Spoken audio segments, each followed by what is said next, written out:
c'est les clés du tombeau de Napoléon. Avant de commencer, mettons un peu de contexte.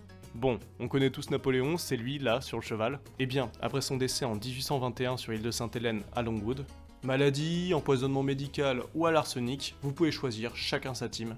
Il fut ensuite enterré pendant 19 ans dans la vallée du Tombeau sur l'île de Sainte-Hélène elle-même, avant d'être rapatrié en France en 1840 sur ordre de Louis-Philippe Ier pour être inhumé aux Invalides. Pour son tombeau, rien de spécial. Il mesure simplement près de 4 mètres de long et plus de 2 mètres de large. Il est en quartzite rouge et repose sur un socle de granit vert. Au sol, une mosaïque avec les noms des batailles victorieuses de Napoléon. Dans la salle, 12 statues de femmes appelées Victoire veillent sur le tombeau jour et nuit. Et une galerie circulaire est ornée de 10 bas-reliefs en marbre célébrant le règne de Napoléon ainsi que ses actions civiles. Au sein du tombeau en lui-même, on compte 5 cercueils.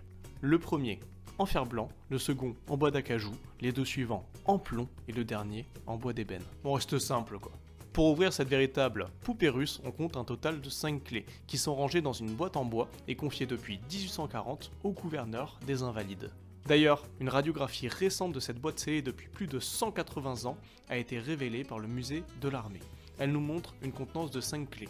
Une petite pour l'ouverture de la boîte en elle-même, à l'abri sous le cachet de cire qui scelle la boîte. Les 3 grandes clés sont celles qui permettent l'ouverture du cercueil d'ébène. Les 2 avec le N sont honorifiques, la troisième, plus simple, sert de double de rattrapage. Et la dernière, plus petite, mais aussi plus mystérieuse, sert à ouvrir une boîte. Potentiellement celle qui contient le double des clés conservé au musée de la Légion d'honneur. Mais rien n'est sûr.